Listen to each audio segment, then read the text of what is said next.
पूर्व केंद्रीय मंत्री जितेंद्र सिंह द्वारा नवनियुक्त मुख्यमंत्री भजनलाल शर्मा के बारे में गैर मर्यादित टिप्पणी करने के विरोध में अलवर जिला ब्राह्मण समाज ने जितेंद्र सिंह का पुतला जलाकर विरोध प्रदर्शन किया। इस मौके पर ब्राह्मण समाज के अनेक पदाधिकारी मौजूद रहे।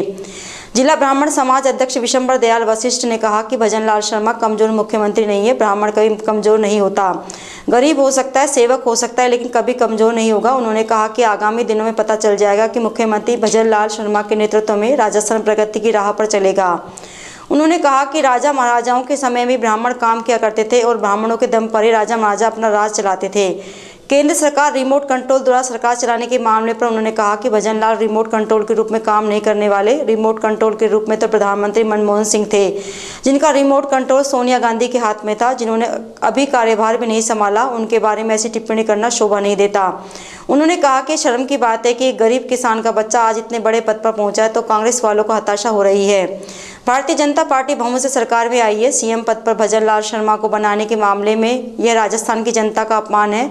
उन्होंने कहा कि यह कांग्रेस के लिए शर्म की बात हो सकती है। उन्होंने कहा कि आगामी लोकसभा के चुनाव होने हैं, ऐसे में सर्व समाज कांग्रेस का सुपड़ा साफ करने के लिए तत्पर बैठा है। कांग्रेस में ब्राह्मण समाज के नेताओं द्वारा इस मामले में पार्टी छोड़ने के सवाल पर उन्होंने कहा कि ऐसे कांग्रेस के ब्राह्मण नेताओं को भी पार्टी छोड़ देनी चाहिए और भगवान से जितेंद्र सिंह की सद्बुद्धि के लिए यज्ञ करना चाहिए।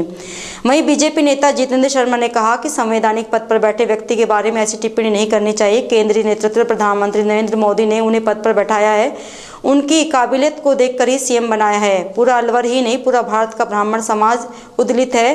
शर्मा ने कहा कि इस बयान को लेकर पूर्व केंद्रीय मंत्री जितेंद्र सिंह के खिलाफ मुकदमे भी दर्ज कराया जा सकता है। इस अवसर पर नरेंद्र तिवारी, ओम प्रकाश शर्मा, अश्वनी जावली सहित समाज के दर्जनों लोग मौजूद थे। यह उल्लेखनीय है कि बुधवार को पूर्व केंद्रीय मंत्री ने एक कार्यक्रम के दौरान राजस्थान के नवनियुक्त मुख्यमंत्री भजनलाल शर्मा के बारे में कहा था कि जिसको अनुभव नहीं है उसको मुख्यमंत्री बनाया गया है और यह रिमोट कंट्रोल से चलेंगे। राजस्थान की भौगोलिक स्थिति का ज्ञान नहीं है और ऐसे मुख्यमंत्री को बनाए जाने पर यह राजस्थान की जनता का अपमान है। ये बड़ा ही निंदनीय, भर्त्सनीय है और जितनी इसकी निंदा की जाए उतनी कम है। संवैधानिक पोस्ट पर बैठे हुए व्यक्ति के खिलाफ किसी प्रकार की आप अशोभनीय टिप्पणी करते हो, वो गलत है। पहले आपको अपना अपडेट रखना चाहिए।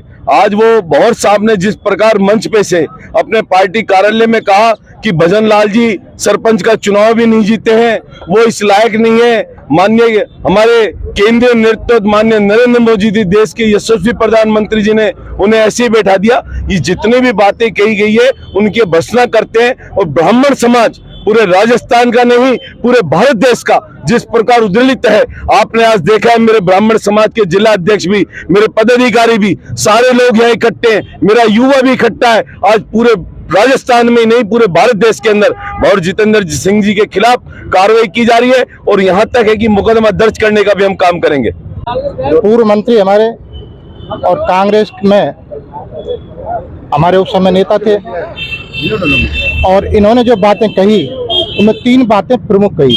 सबसे पहली बात इन्होंने कही सबसे कमजोर मुख्यमंत्री को बनाया है। मैं कहना चाहता हूं ब्राह्मण कभी कमजोर नहीं रहा। गरीब हो सकता है, सेवक हो सकता है, लेकिन कमजोर नहीं हो सकता। आने वाले दिनों में आप देखना आदरणीय भजनलाल जी के नेतृत्व में राजस्थान कितना विकास करेगा। और ये इतिहास भी गवाह है इस बात का। ये राजा महाराजा भी रहे हैं। राजा महाराजाओं को सलाह देने वाले, राजा महाराजाओं जिनकी सलाह लेते थे वो ब्राह्मण ही हुआ करते थे और इन्हीं के दम पे ब्राह्मण राज किया करते थे। दूसरी बात इन्होंने कही कि ये रिमोट कंट्रोल का मुख्यमंत्री होगा, तो राजा साहब ये बात भूल गए कि आदरणीय मनमोहन सिंह जी भी आदरणीय सोनिया जी के रिमोट से ही चलते थे। ये इन बातों को कैसे भूल गए? आज एक जो मुख्यमंत्री ने कार्यभार नहीं किया उसके लिए कह रहे हैं रिमोट से चलेगा, और जो पहले रिमोट से चल रही है वो बात ये भूल गए। तीसरी बात इन्होंने कहा कि आम राजस्थानियों के लिए शर्म की बात है ये ऐसा मुख्यमंत्री बनाया है। मैं इसकी घोर निंदा करता हूँ। और इन्होंने एक गरीब ब्राह्मण के बच्चे को अगर मुख्यमंत्री बनाया तो इनके पेट में जलन होने लग गई, कांग्रेसियों को हताशा हो गई और उसके लिए ऐसी बचकानी बातें करने लग गया कि शर्म की बात है। राजस्थान के आम आदमियों के लिए जो वर्तमान सरकार आई है भारी बहुमत से आई है, स्पष्ट बहुमत के आई है, कांग्रेस की रहमो करम से नहीं आई है। ये कांग्रेसियों के लिए शर्म की बात हो सकती है, आम राजस्थानियों के लिए तो एक गर्व की बात है कि एक गरीब किसान का बच्चा राष्ट्र सेवक आज मुख्यमंत्री बना है। एक सीधा सा सवाल है, आप ब्राह्मण समाज के अलवर के जिला अध्यक्ष हैं, तो क्या कांग्रेस के ब्राह्मण समाज के जो कांग्रेस के जो नेता हैं ब्राह्मण समाज के, क्या उनसे अपील करेंगे कि वो ऐसे वक्तव्य वाले नेताओं को छोड़े? मैं जो ब्राह्मण समाज के जो नेता हैं कांग्रेस के, उनसे यही उम्मीद करता हूं कि वो राजव साहब को समझाए और उनको भगवान भी सद्बुद्धि दे उनको, क्योंकि एमपी के चुनाव आने वाले हैं। अगर ऐसे ही वक्तव्य इनके जारी रहे तो एमपी के चुनाव में ब्राह्मण ही नहीं, सर्व समाज के द्वारा कांग्रेस का बिल्कुल सफाया कर दिया जाएगा। ये बात आज ये सुन लें और याद रखें।